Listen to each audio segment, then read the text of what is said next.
I'm Jennifer Wilson, and this is the story behind my stories.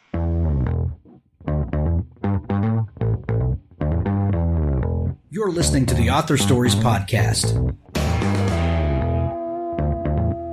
bringing you the story behind the stories and the storytellers. Margaret White, Terry Brooks, Sheena Kamal, Matthew Quick, JT Ellison, Walt D. Williams, Brad Thor, Corey, Dr. O, Brandon Sanders, Robin Mock, Ernest Klein, Tim Butcher, Sherwin Harris. Visit hankgarner.com for archives of all the shows. Today's guest is I'm Jennifer Wilson.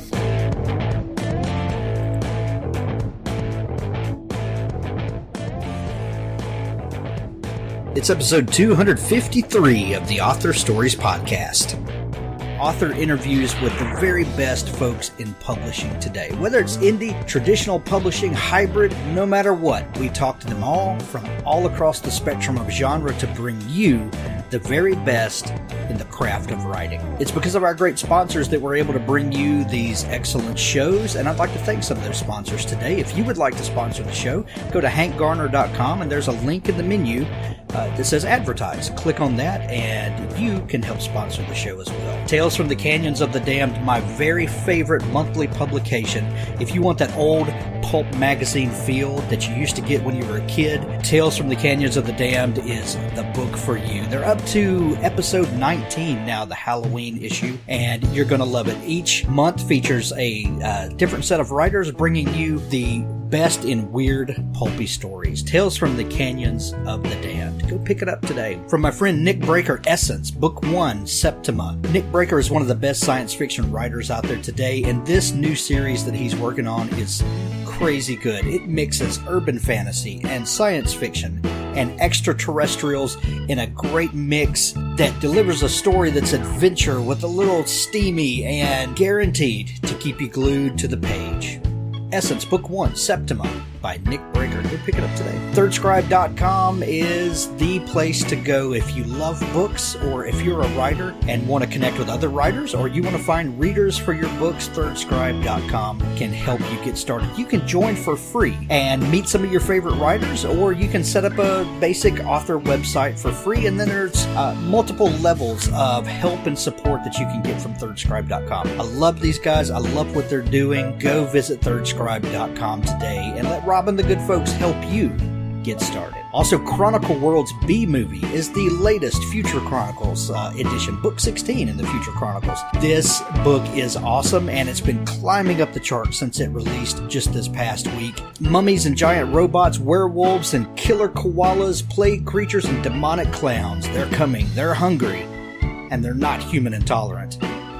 In this title and the acclaimed Future Chronicles series of speculative fiction anthologies created by award-winning author Samuel Peralta, the destination is the B-Movie, the realm of the outlandish and the macabre, the strange and the unexpected. Go pick up B-Movie, Chronicle Worlds today. Thanks to all our sponsors. At the end of the show, as always, we're going to have a audio clip from Richard Gleaves, the Jason Crane series.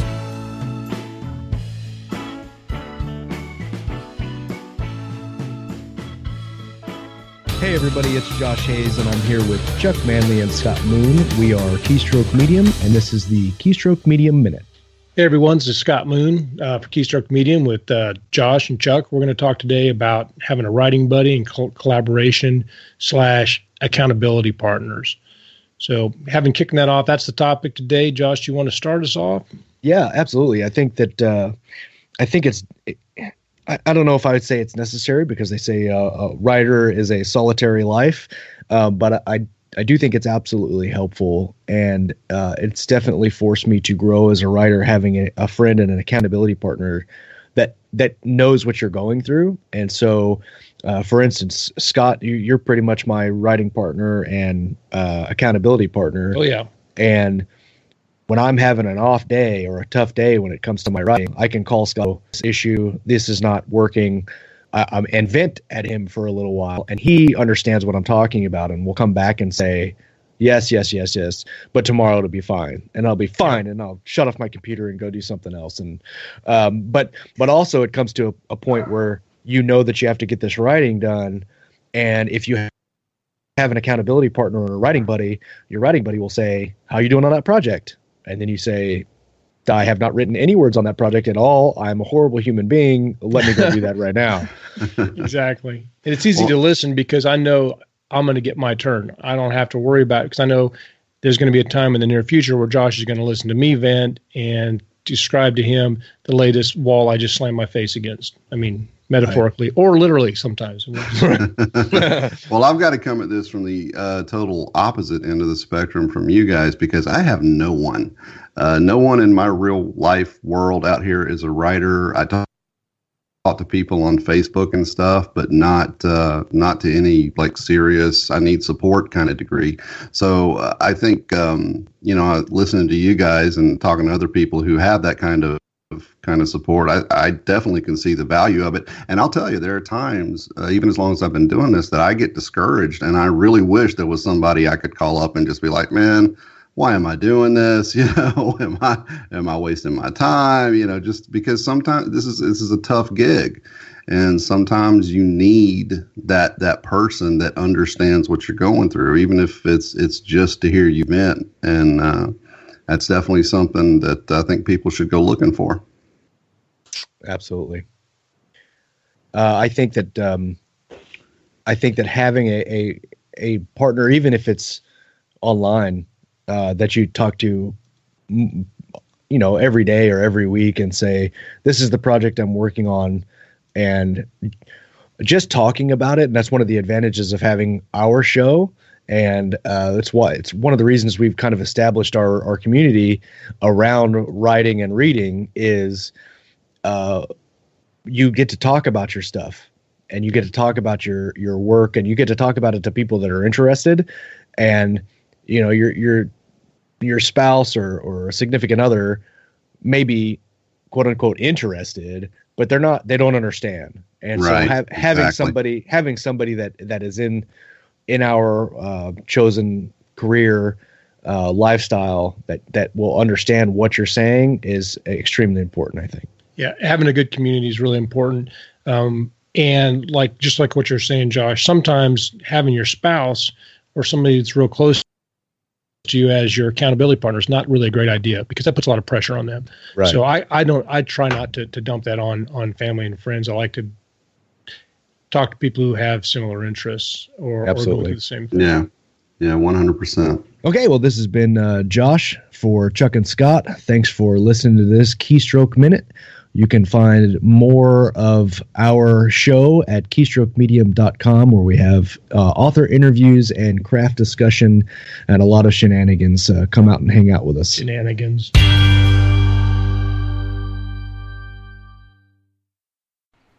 Well, thanks for joining me again for the Author Stories podcast, where I bring you the story behind the stories and the storytellers. Today, I'm really excited to have Jennifer Wilson on the show with me. Jennifer has penned a series of books called the New World series, and they are phenomenal. I posted some pictures on Instagram and stuff, and the first reaction everybody says is, oh my God, these covers are amazing. And yes, they are. But when you actually start digging into the book, they're phenomenal as well. So I was really excited to have Jennifer on the show today. So welcome to the show, Jennifer. Hank, I can't thank you enough for having me today. I am absolutely ecstatic to be here, and thank you for the compliments about the covers as well. I actually, the gal that did them worked really closely with me to make sure that they kind of turned out the way they are. And the truth is, let's be honest, we all kind of buy based on visuals, so it's like the perfect way to sucker people in to get them to read those first few pages. Oh, sure. And people say, never judge a book by its cover, and I understand that advice, but it's total bullcrap today. Oh, we all judge books by their covers. Exactly right. Yeah. So anyway, Jennifer, I always start the show with the same question, and that question is, what is your first memory of wanting to be a writer or a storyteller? I love that. And I did prep for that because I listened to a bunch of your podcasts before we got on today. Awesome. The first memory I really have, honestly, I'm not sure if you read a lot of my bio from the past, but when I was younger, I was not a very strong reader at all. I still have some issues with dyslexia. So writing wasn't really something when I was a child that was like, oh yes, I'm passionate about it and I want to do this. The creativity of storytelling has been with me since I was really small. I did a lot of theater and musical theater and verbal storytelling, but not a lot of writing. I never really thought it was something that was possible for me to do, to be honest. It was about the time I turned probably like 20, I want to say around 22, where I kind of had this epiphany of the fact that the only thing holding me back was myself. So at about 22 is when I really started to realize what I wanted to be as a writer. I had a very similar experience. I struggled with dyslexia, especially when I was younger. As I got older and got into college, I really learned to deal with it. But as a kid, you learn little tricks to work around it. Comic books were essential for me when I was really young, to really get a love of reading. But one of the things that frustrated me the most was, reading aloud. Really was a struggle. And I would be, we would be in class and I would be reading along to myself and I knew all the words. I had a big vocabulary, at a young age, but then when the teacher would call on me, I would stumble over words and then people would constantly correct me and I felt like such an idiot and it made me angry, because I knew it and it was just a stupid, dyslexia that was getting in the way. And, I would always kind of, default to storytelling in my mind. And I lived in an imaginary world all the time, but writing was not something I thought was a possibility when I was younger. So I love to hear other people that had a similar experience. What was it for you that helped you overcome that? So for me, I think the biggest thing was, and I'm going to add this too, when you talked about like being made to read out loud, when I was in school, it was really big too, when they were into that thing called popcorn reading, where it was like, you shouted out someone's name and they had to read. Well, of course, unfortunately, everybody knows kids can be kind of mean and they love to pick on the kid that can't read out loud. Yes. So that was the same point for me. That used to happen and teachers would encourage you to read and it was like the words wouldn't come out. I'd never pronounce anything correctly and I understood what it said, but it never articulated properly.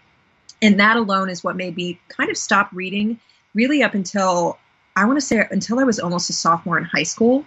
When I was a sophomore, I had this really, really great friend of mine who was very persistent. And she's like, you have to read this book about this wizard kid. She's like, it's the best thing you've ever read. And I think I put her off for like 2 years. And finally, about the time, maybe even longer than that, maybe it was about the time the fourth book was coming out, I finally started reading the Harry Potter series. And I read it purely for pleasure. I didn't read it in a classroom. I didn't have to read it at a certain pace to write any like book reports on it or anything like that. And I think that was the book, especially because the book series grows in size. As you develop further with the characters and your reading skills get better, the books get larger. And reading those books was really eye-opening to me that these imaginary worlds exist, not just in my own imagination, but in a place that I would want to live, right? So J.K. Rowling's series was ultimately life-changing for me. What was the books that kind of inspired you, that was the turnaround for you? Oh gosh. Comic books were big for me. I had my mom gave me a Superman and a Justice League comic. And I remember we were driving in the car on the way to my grandmother's house. And she gave me these two comic books. And I remember flipping through and following along with the pictures and getting to the end of the story. And I kind of knew what the story was about. And then I went back and read the dialogue bubbles and I filled in more detail. And I realized that, that was an eye opener for me. And then I started, reading fantasy and things like that. I think, probably Lion, the Witch, and the Wardrobe were some early influences. And then, as a teenager, graduated on to, Lord of the Rings and that sort of thing. But I've tried to think about it. I really can't pinpoint, where the switch happened, but they're just little tricks that you teach yourself about, sometimes kind of glancing over the words and reading ahead a little bit, not giving your brain a chance to stop and really stumble over the words. And it's a hard thing to explain to people, but you just kind of learn little visual tricks to get around it. But then when you're trying to read out loud and you're slowing down, that's when all of the chaos seems to happen, at least for me in my brain. Exactly. I'm very similar in that way. I still don't enjoy reading out loud at all. Even now when we get together, I have a great group of beta readers that I work with that they ferret through all my books for me before I go to publish, and they help me kind of tweak and change things. And even when I'm with them, I don't like reading out loud to the group. I struggle with it. But if I were to just type it up real quick, the words fly from my fingertips, no problem. But it's the articulating it into words for a group that I can't do that. And I do the same thing that you do. I kind of have learned to read. I know exactly what you mean, and it's very hard to describe. It's a visual reading process of how you intake almost each sentence and paragraph differently as opposed to the individual words. I do find now, like I have occasionally, if I've really loved a book that I've read, and my husband and I go on long road trips, I'll grab the audiobook for it. And it's fascinating to me to re-listen to the audiobook sometimes because I catch more that my brain has almost sort of skipped or intaken differently when I read the book. And it's like, oh, okay, this makes a little more sense now. So it is learning how to work with how your brain functions and making it still work for you, but enjoying what you're reading. Yeah, I listen to a ton of audiobooks, and that's the only way that I can really keep up with show prep for all of the shows I do is I listen to a ton of audiobooks, and while I'm doing other chores, driving or washing dishes or taking the dogs out or whatever, and that's a complete game changer for me. When I discovered audiobooks, my reading went way up. And my middle daughter struggles with some of the same issues. She doesn't like to read, but because she's a very slow reader and she just doesn't get the same enjoyment out of it. And I discovered a couple of years ago that if I gave her the physical book, either a hardback or paperback or the Kindle version, and then she listens to the audiobook and follows along, she retains so much more. So there's all sorts of readers, and we all have these little tricks, and I love it. Yeah, I agree. And speed isn't ever something that, when it comes to reading, speed isn't ever something that should be a concern with how you read. I feel like it was when I was younger, especially with school, because it was, here's a book, you have 2 weeks to finish it and you have to write a report. And it put this kind of deadline on you that I was always struggling with, and it made it very hard for me to finish any books. But now that I try to look at books about reading them for me and not for the pressure of having it done in a time frame, it's really changed how I enjoy reading. And I actually read books faster now than I ever did when I was younger. And I think it's because it's a pleasure factor with reading. Yes. Yeah. Having to read something. Yeah. Well, our school system, like our local school system, has a program where the kids have to read so many books per semester, and each book is given a point value depending on the reading level, difficulty, and length of the book. And they have to accumulate so many points by the end of the semester. There's a baseline, and then after you hit the baseline and you start tacking on more and more, they give awards for that at the end of the year. And some kids that are not as fast readers, they, I'm not saying you shouldn't reward kids for reading a lot. That's not what I'm saying. But, there's some of these standards are, they leave a lot of kids behind. Mm-hmm. Yes. Yeah. And it's not that they're not enjoying it. And one of the differences I've found, I grew up in a family. My dad is not a big reader. I mean, I don't know if a lot of people know, but a lot of dyslexic issues, they're looking at them genetically in family life. My dad has a lot of problems with it, so he's never read a lot. My mom she devours books. I mean, she is kind of a speed reader almost. But it's interesting with the way that she and my sister both read very quickly, and my dad and I are very slow. Dad and I remember more finite details because we have to kind of take our time to read through the details of all the books. So it's not that one is right or wrong. It's just the different way everyone's minds work. Yeah. Oh, and I've read books before, and you get back and you realize I don't have any clue what just happened on these past 3 pages, and you flip back and you reread them again, and then you're like, oh, I caught things that I never would have caught. So yeah. So Harry Potter was an eye opener for you. I think that series has changed more people's lives. I hate to be cliche, but it really has. And so at what point did you not only say, I love reading these books and I'm immersed in it and the storytelling has just really captured me, but at what point did you say, I think I could do this? It was probably, I think I had shortly after finished the series. I want to say maybe even the last couple books hadn't come out when I started kind of just writing on my own.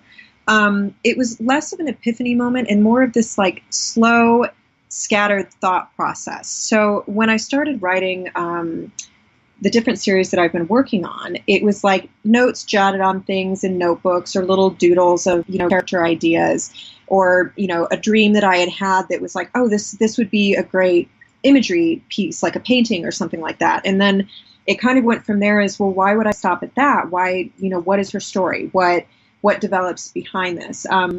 With the New World series, for instance, that one, I had this dream of a girl on a rooftop, and the city is destroyed below her, and she's got this hood on, and the wind is blowing in her face, and her toes are hanging over the edge of the rooftop, and she has this look that she's thinking about jumping. And that was the extent of the dream. And I kind of woke up and had this moment of, I want to know this person more. I want to know this character. And probably over the next 2 years, Phoenix's story started spiraling out from that. So it was never this big aha moment for me. I don't think I had like a large epiphany. It was more about starting to let my imagination run free again. I'm a very creative person by nature. I've mostly worked in creative jobs. So it was kind of a way for me to start developing a character where I had complete control over everything. And I say that with kind of a laugh because, truthfully, you start with control of your characters, and then the more you write them, they start taking on personas of their own.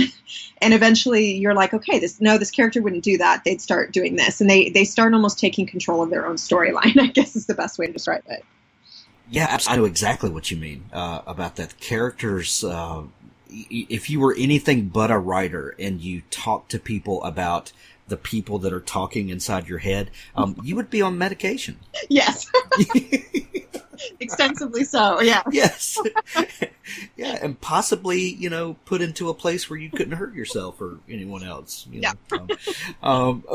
What sort of creative jobs have you done?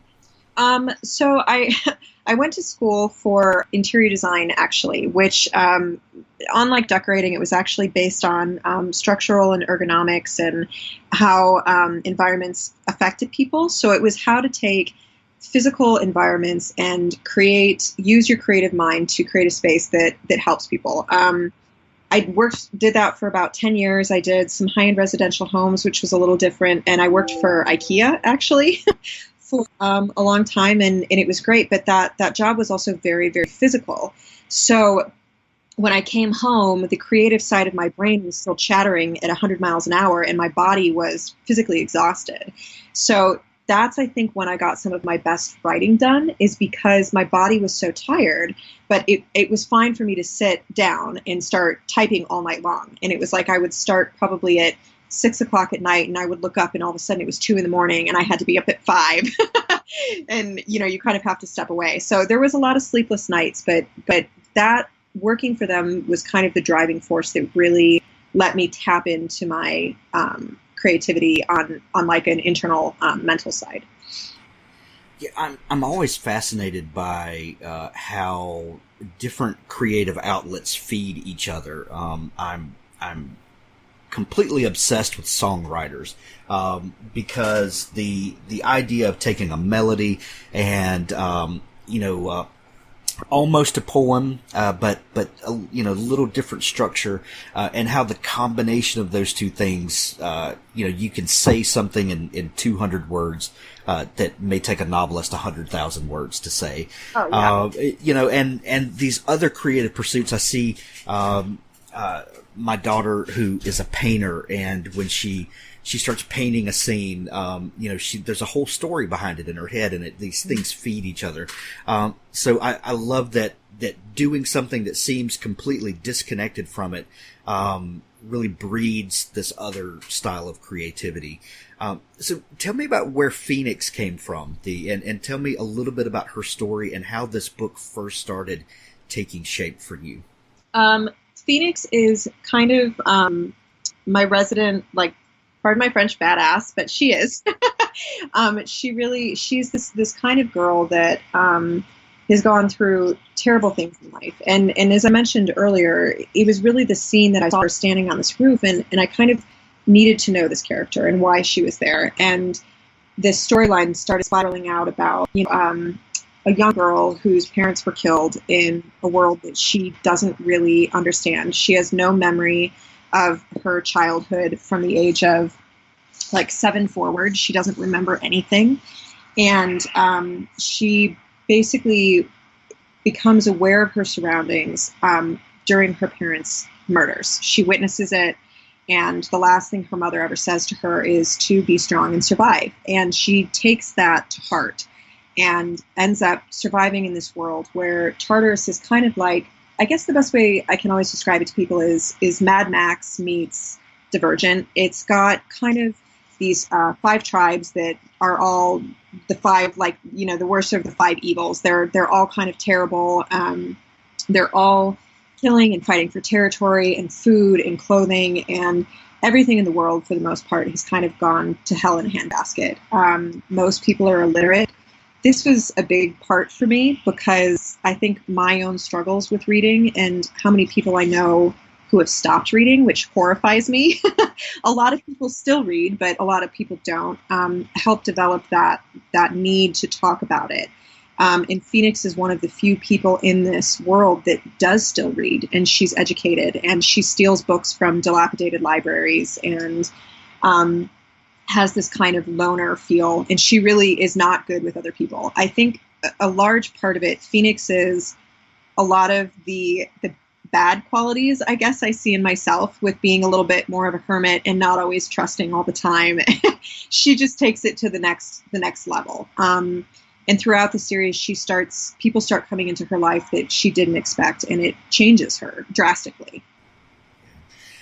You talked about the characters in the book that you've got a society where people have stopped reading, and that does mirror our society now. Mm-hmm. What you hear talk all the time about fake news and all of this stuff, and the thing that breeds that is that people don't read anymore. They see headlines, they skim it, there's clickbait stuff, and then they go off on tangents about things, and then you build this whole other narrative that becomes real because people keep reading and repeating little snippets of things instead of taking the whole thing into account and really parsing out what's really going on. I'm assuming that you started writing this book kind of before this current trend happened. Kudos on being prophetic and seeing how the world's going to hell in a handbasket because of that. I'm not going to lie. It was a little horrifying to have these moments of like, oh my gosh, things that I wrote about that are supposed to be in this horrific dystopian society are coming true. And I've had other dystopian authors that I've talked to that had that kind of same aha moment where it's a little scary to see that happening. Yeah, for sure. Speak a little bit about dystopia, since you mentioned that. What is the world building like when you're writing dystopia, and why do you think dystopia is so popular right now? That is a great question. So I think for me personally, and I don't want to speak for a lot of other authors, a few I have talked about are kind of along the same lines, that dystopians are usually based around things that you can foresee happening. And how would human nature react if, what would human nature be? How would we react if everything kind of went awry? What if there was no food? What if there was no technology? What if we didn't have power? How do things build on that? And it's not always an easy mindset to get into, actually, because it is very dark. Dystopians aren't based on happy moments. You see glimpses of hope and better sides of humanity in it, but it's not always the most positive. I think a lot of us have started pulling from what we do see every day. A lot of topics in my books, if you go through and read them, some of them were written actually before these issues became hotter topics in the recent, past year. But there were whispers of it before then. So it's kind of bringing that to light. It's trying to, especially with young adult dystopian, it's bringing those things that we don't want to talk about in society into the forefront.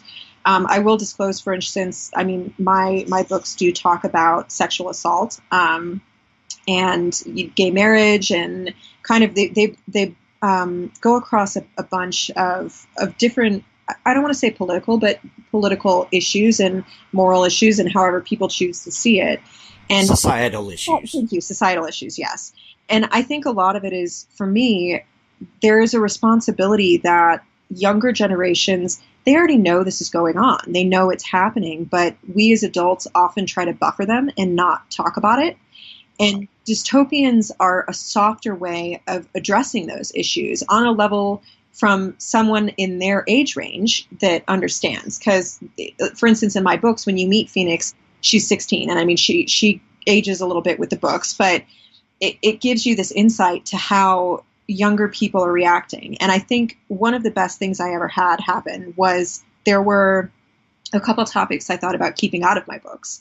And in the end, I kept them in. And I've had younger fans come to me and say, thank you for addressing these, because adults don't want to talk to us about this. And it's happening. We know it's happening, and it needs to be discussed. So that part was really moving for me when it came to the development. And after the first book came out, I really worked hard with the storyline in developing further in the second book in the series. So there's two worlds in my series. There's the dystopian side, which is where it starts. And then there's the supposed utopia, which is on the other side of the wall. And the two don't interact. They haven't been connected for years.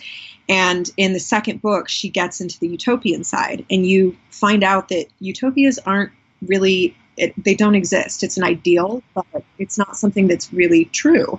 And there's usually a very dark underside to a utopia. Yes. And you find out there's not a lot of difference between the two. I mean, they're pretty and shiny and polished, and they look nice on paper, but the reality is it's not a place that you would really want to live in either world. And I think that's important for younger people to get and to talk about and to address those things. Yeah. You talked about, writing things that are difficult to talk about, and the importance of doing that, especially in YA, because it does give, young people a chance to explore some topics and think about the way things play out, in a way that they wouldn't be able to. I had a conversation the other day with Craig Johnson, the writer of the Longmire series, and we were talking about the importance of dealing with important issues, and one of the issues that comes up in the Longmire books a lot are race relations, because it deals with an Indian reservation and an otherwise white town, and they border each other, and the interaction between these two groups of people, and how things work in the real world. And we were talking about the importance of talking about those things without being preachy, and without having chapters that just wind up being a mini sermon to the reader, and so you get to see the proper way things should work out, and also an example of what happens when things are not handled properly, and the reader gets to explore all that stuff. When you're dealing with YA and you you are dealing with these heavy topics, and you're looking at a world that has gone completely the wrong way, and you've ended up this way.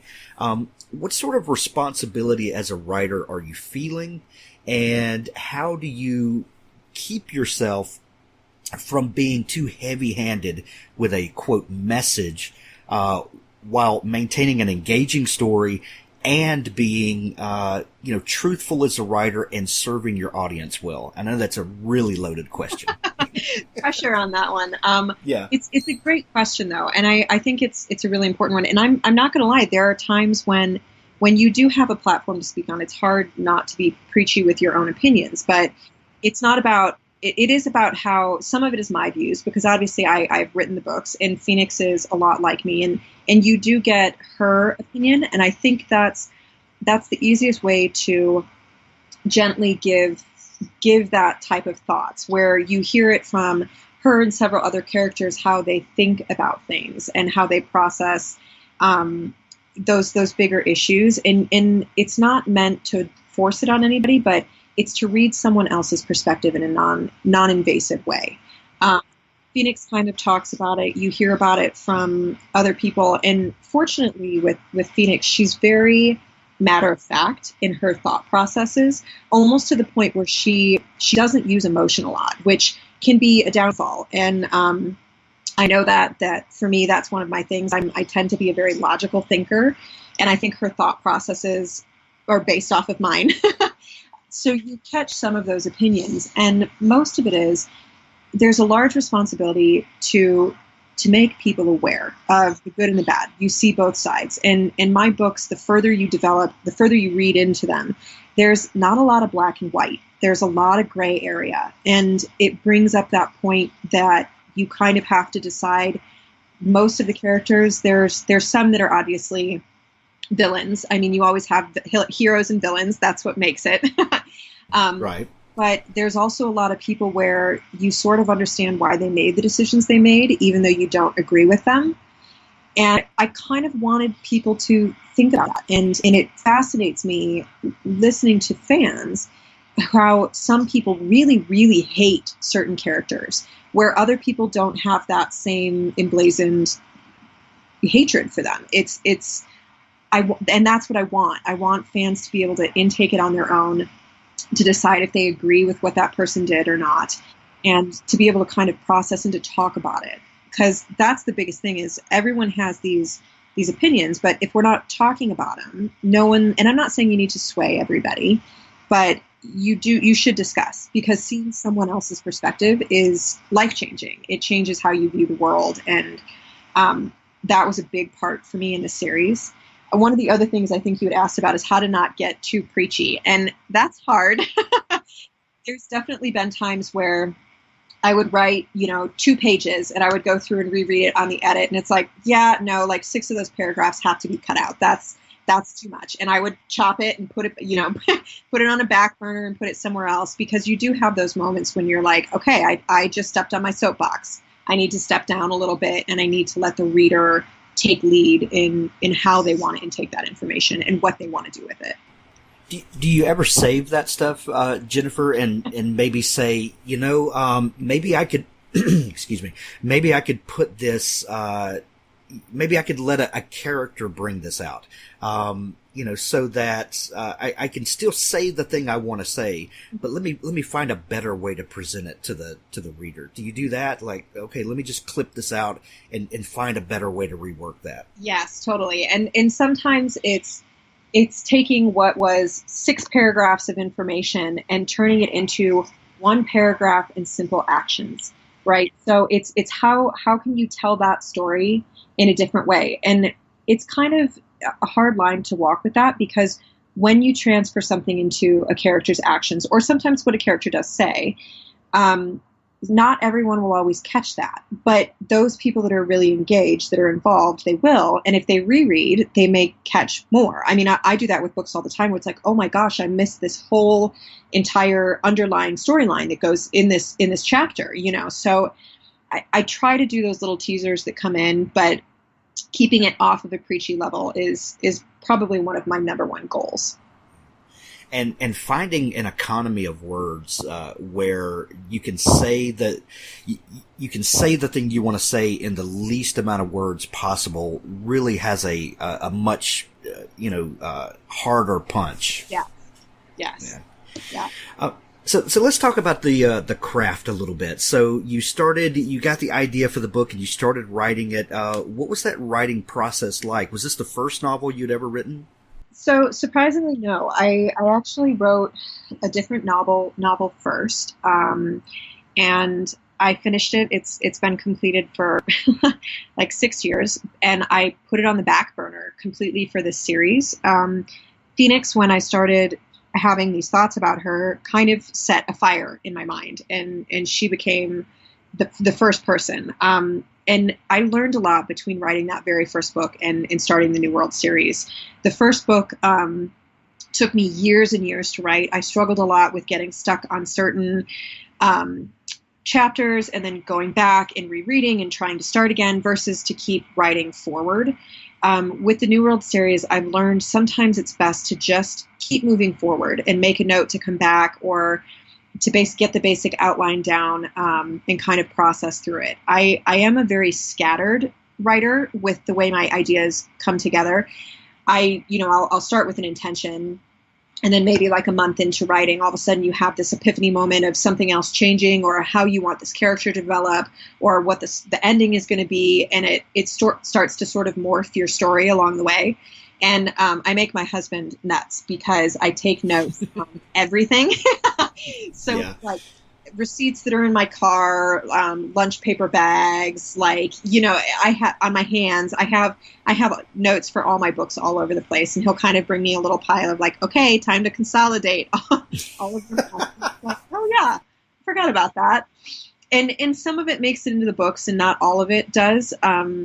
Sometimes I'll go back and I was like, oh, this is really good. I wonder why I never put that in the series. But it just didn't end up flowing with the storyline in the end. A lot of it for me is just the writing process I've learned. You really just have to keep moving. If you get stuck, you'll be stuck forever. You kind of have to start moving to the next point. You can't keep going back to the beginning and rehashing it over and over and over again without the thought process of where it's going forward. That was hard for me to do, and once I've gotten better at that, my writing has actually developed further. And I see that when I reread some of the stuff in my books, from book 1 to book 3, my author voice has developed significantly. Sure. Did you know this was going to be a trilogy from the beginning? In my mind, it was, and we announced that it was going to be a trilogy, and then about halfway through writing book 3, it was like, oh, this should have been 4. Which I'm sure everybody has those moments where you realize you could write an entire another book. But in the long run, I'm glad I didn't. I think it kind of kept the storyline tighter. So this one was definitely set up to be a trilogy. From a nerdy design perspective, I really like odd numbers. So like 3, 5, things that are in series of odd numbers will probably help dictate a lot of how my books are written. I love that. So what were the challenges for you being an author that had never published before, but you're obviously a fan of books and this was, you had some, you knew what to expect because, as readers, you kind of learn story structure through seeing how other people do it. But what were some of the challenges of working out a trilogy ahead of time so that you could operate within those restraints and know when to break the story and things like that? That part of the development is really hard to keep. And I will be honest, it does change. You have to be open-minded to the fact that characters who in book 1 I didn't think would be such strong characters at the end they developed into that. So you have to go into it with an open mind. And I think when it comes to writing, you need structure, but it has to be a loose structure. I joke, but it's almost like write everything in pencil. It can be erased, it can change a little bit, but the main storyline has to be the same. A lot of the rules and structure had to come from the world building for me. because if it's not something that would happen in the world that I created, obviously a character is not going to fly. They don't have superpowers. These aren't superhuman characters in this series. They're people. So there's limitations that you have to stick inside. And that was the building blocks for me to write the trilogy, because all 3 books had to be true to that. I did have a little bit of a flip for the second book, because the second book takes place in the other world. So this was a series, when I wrote it, I had to write the rules for 2 different worlds, which the complexity of that is higher. And even though they technically exist in the same universe, they're polar opposite of one another. There's a lot of issues that pop up in both, but the rules are different. So that part of it was a little bit of a struggle for me. And I think in the third book, it's the worlds colliding, and that's when some rules had to break, because the worlds change. Everything integrates. Characters change. They're meeting people that they've never interacted with. When developing the story, it took a lot more thought process, I think, for the third book than the first 2 for me. Gotcha. You've got a great publishing story about the series. How did you first, get New World Rising out to the world? So I started by doing the generic querying author or querying agents and trying to go big. And unfortunately, at the time when I finished New World Rising, it was right after all of the Divergent movies had just come out. The Hunger Games had just come out. They were saying that dystopian had started to become kind of a dying trend, which in the big picture it had. I think you can't really say it's a dying trend, because it's the same way as certain fans will always love sci-fi or mystery, so there really isn't, there are trends when it escalates, but there will always be those hardcore fans that will follow it. The biggest response I got from a lot of agents at the time was that because it was a dying trend, it just wasn't a series they were interested in, which I understood and took that with a grain of salt and said, I'm going to self-publish anyways. So I went the self-publishing route. I had the book out for about 1.5 years. And for a lot of authors and people that are aspiring, one of the things that the authors will know, and the aspiring authors, this is part of the industry, to get reviews and to get some publicity, you generally send out free ARC copies, which is advanced reader copies. Or you send out copies even after it's been published, because you want people to review it and talk about it on their YouTube channels or Instagram or Facebook or whatever the interface may be. The catch with that is that it's not always a good review. So you do have to be prepared for that. But when I sent that out, there was a booktuber that I connected with, and he read the series, loved it, was great, gave me a bunch of props, and about, I want to say maybe 1 year after he and I connected, he started his own micro-publishing company, which he had kind of talked to me, sent out this very soft email of, I'm starting my own publishing company. And I was like, yay, I was really excited for him, fantastic. And I didn't think much else of it. And about a month later, he approached me again and said, so I sent out that to kind of feel you out and see how do you feel about republishing under me. And we talked through the processes of everything, and I loved his setup and the goals that he had for reaching people. And Ben and I, this is of Tomes Publishing, reconnected, and I did end up republishing under him. So it was right after the second book came out that happened. So I think, my poor fans, my second book was out for a month, and then he pulled it from the market. I had so many people that were so furious with me, and I explained to them what happened, and they were excited in the long run. And I republished the first 2 and then published the third and the final under Tomes Publishing. And it's really been kismet, to be honest, with working with him. You don't get as much advertising and support and quite like the big funding is the big publishers, but Ben has more contacts than I would ever have been able to do as an indie completely by myself. So it's been an amazing process and very eye-opening as to how things are done in the industry. So it's been a crash course, but I feel so fortunate that things worked out the way they did. And it was purely just by contacting people that this happened to fall in my lap.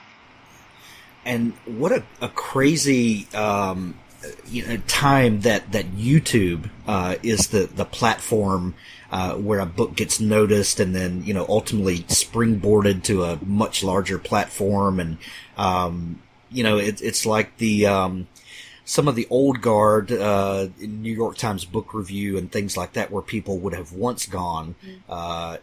YouTube is where people go to discover new books, especially certain genre books. What a fantastic time to live and be publishing.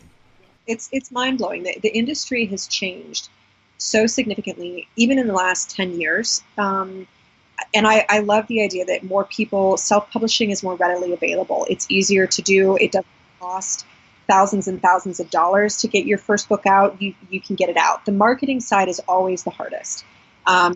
Just because when you don't have a name behind you or a platform to stand on, it's really hard to get followers. That's always the hardest part of it.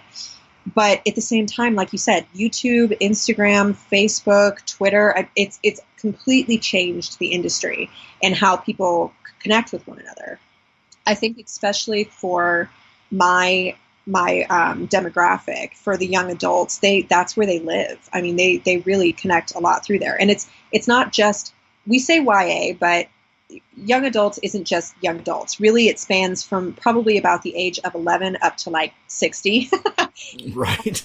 Young adult was a series, it was a type of series that didn't exist when I was younger, which saddens me because I think I would have connected to it more. But it started developing really probably about when I was in my 20s. And older people relate to it as well. I mean, there really isn't an age group that is specific to this genre. Yeah. You said something a little bit ago that I kind of made a mental note to come back to, and you were talking about that agents weren't interested in the series because they thought that Dystopian had kind of reached a saturation point, and people were tired of it. The confounding factor in that, though, is when it's a good story, people are less inclined to care about the window dressing of it and go with characters that they like. So if you can, there may have been 15, movies and books that were blockbusters this year that are YA dystopian, but if you can come up with a new way to tell a story and create a character that readers and viewers are going to love, nobody cares what genre that is. Exactly. That's extremely true. And I think that's kind of one of the hardest parts when it comes to querying agents is they get thousands and thousands of applications and emails a day. I mean, even in the weeks, so unfortunately, they can't give the devoted time to really read and develop. And most of them, when you send it out, you get to send maybe the first chapter, I think is kind of industry standard. And when that happens, it's the tiniest little introduction to your character. And you get a 2-paragraph introduction of like the back of the cover synopsis of what your book would be about, and then what genre it is. And the hardest part is, I think a lot of times there are so many fabulous books and amazing relatable characters that probably get turned away strictly because there's not enough people to filter through all of those emails and to take the time to get to know the characters on a deeper level. And that saddens me, but it also really, that's why I think the self-publishing industry is so important and why we need to support indie authors, is because just because they're indie doesn't mean that their story isn't fabulous. Exactly. So you finished the New World trilogy this year with the second book is called New World Ashes, and what's the new book called? The final one is New World Inferno. So those that have followed me in my nerdiness will know it's the New World series, and then each book is named Full Cycle of the Phoenix in reverse. Nice. What were the challenges in kind of landing the story in the end of that trilogy, and are you happy the way that the story ends up? That is a loaded question. Because we all know a book is never finished. You just find a point to finally send it off. Exactly. And you have to, or you will lose your mind and the book will never come out. I am happy with how it ended. I don't want to give a lot away because I know a lot of fans have still yet to read it. It only released in September. But it's enough that gives enough closure, leaves a little bit hanging, and leaves the readers to fill in some information for themselves and kind of develop the ending that they would want to see, I guess. I am happy with it. I am very happy with it. It's dark, and there were some points where it was like, okay, I need to watch something happy after writing this scene. I would have to turn on something on Netflix that was like uplifting because it is a darker series, but it's dealing with war and the casualties of war and the things that people don't really like to talk about. And I think that brings forward a lot of strenuous writing on my part, but ultimately, I don't think I could have finished the storyline in a better way. I have had to let Phoenix go, and I still have dreams about it occasionally on how I might have written things a little differently. But in the end, it's good. So has a new character invaded your space and tugging on you to write their story? I would say about 3 others. Yes. Yes. So are you actively working on a new series now? I am. So I'm going back to that first series that I wrote, which great. Some of my closest friends have read, and they're funny that they actually enjoyed that series more than this one. So I'm curious to see how it's received. So I'm going to go back to that. I'm hoping to start maybe fingers crossed, no promises, by the end of November, have that final redraft done. For NaNoWriMo. We'll see how that goes. And then I have 3 other series with completely different characters that are also been nagging at me. One is like a high fantasy. I've got 2 supernatural, and then one other one that's just starting to emerge that's sci-fi based. So hopefully in the next few years, if I can get my brain to focus on one of them at a time, I can get it down. When you have these new ideas, do you write them down? Do you start making notes to keep it from driving you crazy? How do you keep that idea fresh when you can't get to it yet? Yes, yes to all of that. I take notes all the time on things. I have notebooks that I try to keep with all the ideas, and I space them out and put new tabs on the different storylines. If there's a different series in each, and I kind of take notes as I see things happening with those characters so I don't forget. And one of the best things I got, I'm one of those people that I get ideas a lot when I'm in the shower, because you're not doing anything else but shampooing your hair. So obviously your brain starts focusing on other things. And I have a waterproof notepad.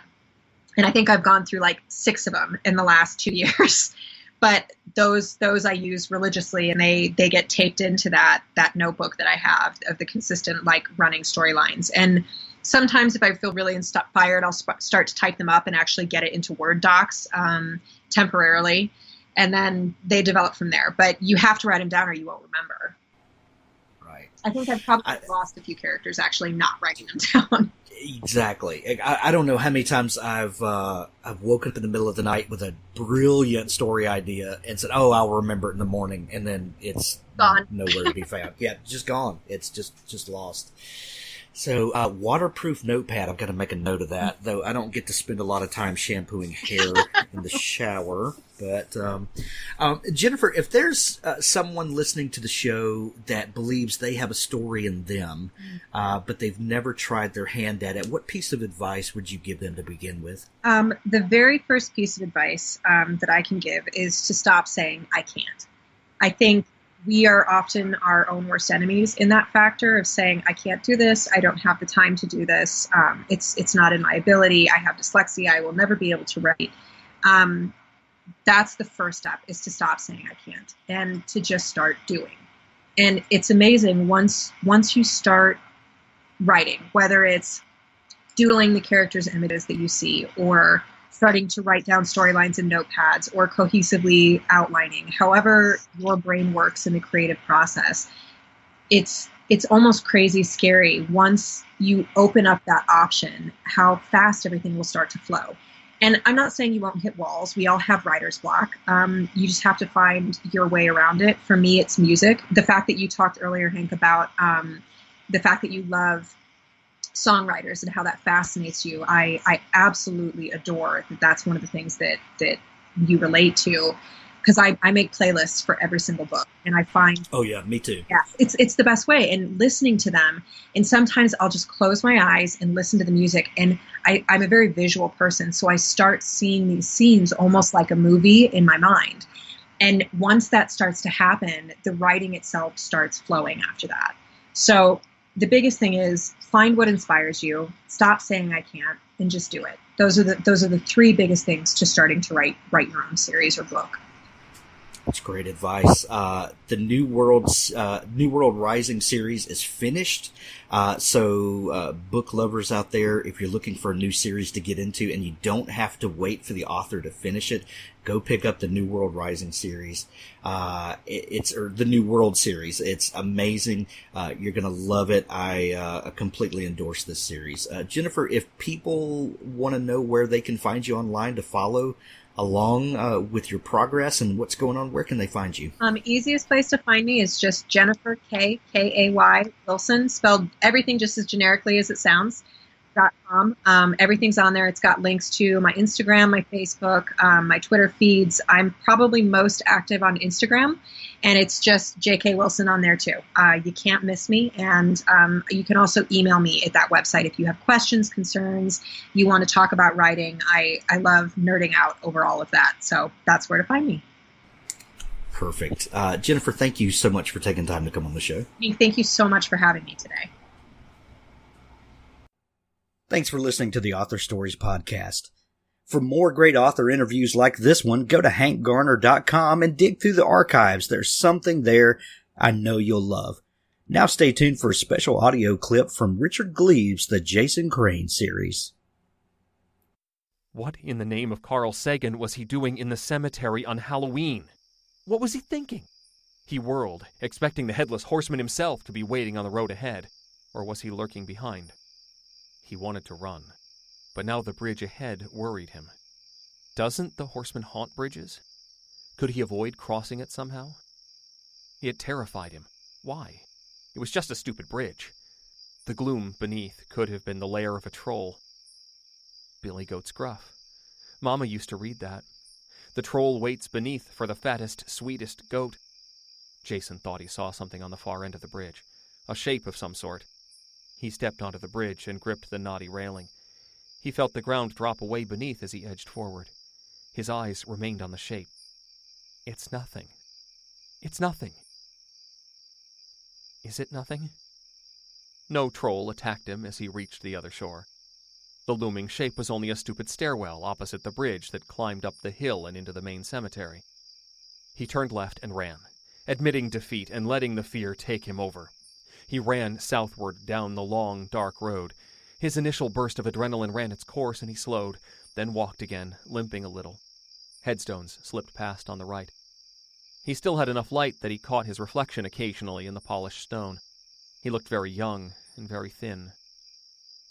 He could feel his vulnerability as he walked along. He grew aware of his own body, the touch of his starchy dress shirt and his jacket and the soft weight of his backpack. He saw himself reflected in the headstones, just a container of warm fluids, flimsy work for a blade or a hoof or a sword. He felt shatterable and transient, and his next breath was not guaranteed, oh no. The leaves made a faint oceanic rustle all around. The insects sang their three-note songs. Jason Crane, Jason Crane, Jason Crane. Jason sang a wretched pop song as he walked. Something about having no self-control and no bitches and not enough money. He sang it softly, absent-mindedly, as if reciting a psalm. He passed Reese, Finnerton, Bain, Ekdal, Forest, Black, Small. There. He saw the gate at the end of the road. But the gate would be locked, he remembered. He would have to climb the embankment and cross over the churchyard. He could see the spire of the church above and the weather vane spinning against the sky. He would rather climb this gate than face that churchyard, but the spikes on top made leaping the fence impossible. Okay, just be quick. Something caught his ear, a brittle, clipping sound. He scanned the crest above and saw a horse silhouetted among the graves. It looked to be tied to a branch of the locust tree. He had heard its hooves as it shifted from foot to foot. It rustled somehow. His breath caught. He forced himself to be calm and rational. Some Halloween thing, maybe, for some event. He found the stairs and ascended, sideways, ready to bolt if necessary. He watched the horse, but when he neared the top he saw the rider, standing upon the shallow depression of the horseman's grave. The figure was motionless, a dim shape that absorbed light and gave nothing back. He could make out the shape of the boots and the legs and 2 arms held away from the body, palms down. Just a man? But the cape of the thing was not normal. It contorted painfully, twisting in the air even though the wind wasn't blowing. It wrung itself and billowed and whipped slowly, as if the figure wore a wave torn from a black ocean. And above its shoulders, is he headless? Is he headless?